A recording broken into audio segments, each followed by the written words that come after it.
Well, what do we have here? A review of a duo. I admit that it's easier for me to talk about one reviewer at a time, but for what it's worth, I think it'll save time if I talk about a review duo that I thoroughly enjoy for having similar likable traits and for having their own individual strengths. And this time, it's Voice of Reason and Any Pony.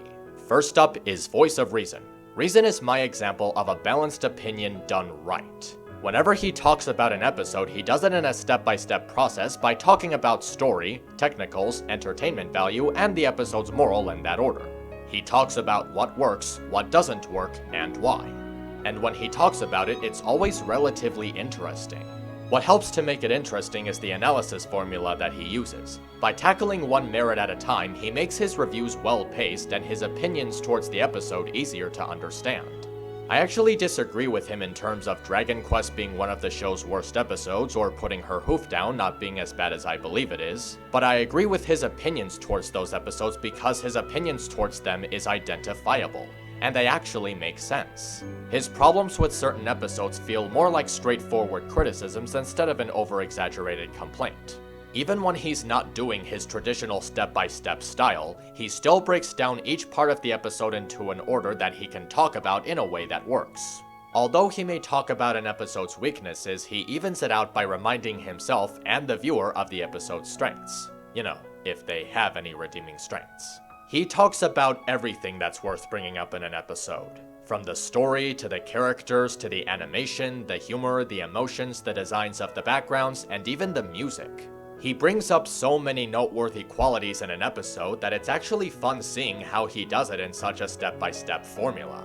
Even when he gets angry at something, he's pretty funny when he lets out his bursts of frustration. One example, take a look at his reaction to criticism being a bad thing in his review of Fluttershy's micro-comic. That you should never let your fear of being criticized stop you from expressing yourself through art, especially if you have terrific friends to help you do it. Even though I suspect they do not truly understand the artistic impulse that drives me, which makes them even more terrific. Are you fucking kidding me? That's the moral. That's the moral of this comic.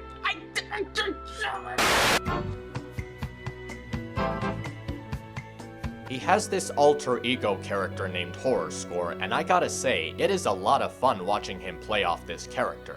A tricky, cookie, thick-voiced madman bent on tarnishing Reason's original character. And when we see the two together, it offers for some pretty hilarious moments. Just knowing that Reason is doing the voice for both of these characters makes these scenes even more entertaining, making it look like he's talking to himself while also capturing the feel that there's actually a second presence in the review. It's really hard to pull off, and it's actually pretty cool to see him do it. He's got a good sense of humor, he's done some nice collabs, and it's nice to know that he doesn't let lack of originality get in the way of the story's actual quality on its own merits. Plus, I will never see a stranger sight. Someone saying that Pinky was both flanderized and yet still entertainingly funny. I honestly can't decide if I should feel relieved or annoyed. Next you have Any Pony, who's actually a German fan of the series. Okay, that in itself is really cool. He has a review style that may feel similar to Voice of Reason, but he actually manages to make it his own thing. Rather than going step by step of the episode's content, he lists his top 5 yays and nays for each episode. The best part about this is that he has the best and the least best of an episode take turns, which is yet another good example of balancing positive and negative opinions. On top of that, he has his nays go first and finishes off with a yay. This shows that Any is willing to end his reviews on a positive note every single time, even though there are his disliked episodes. He even has time with his feelings about something that comes across him in the middle with meh.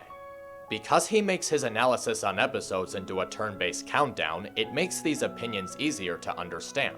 It separates the good from the bad in a very balanced manner, and it's a balance that makes sense. He admits that he's a nitpicker, but from what I've seen, he never seems to act too cynical upon his nitpicks. Plus, they do call for comedic possibilities, like his team-up with Robin for his review of Flight to the Finish.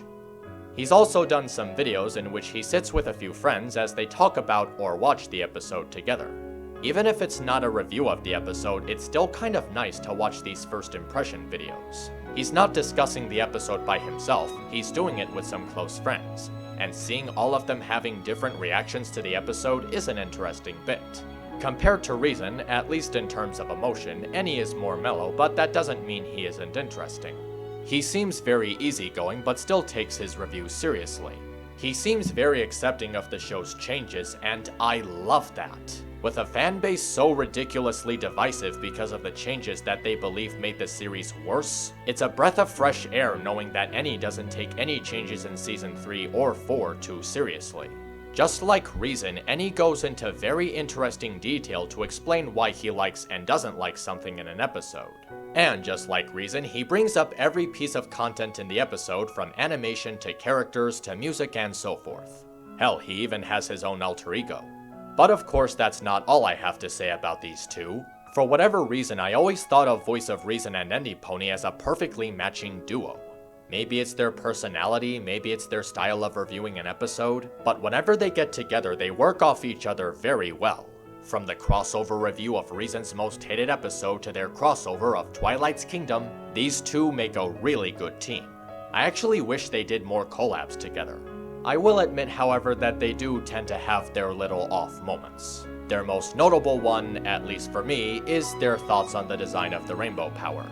I know that everyone else has had an opinion on these designs already, but the way these two did it, even going so far as to compare them to the Equestria Girls designs, it just felt kind of annoying.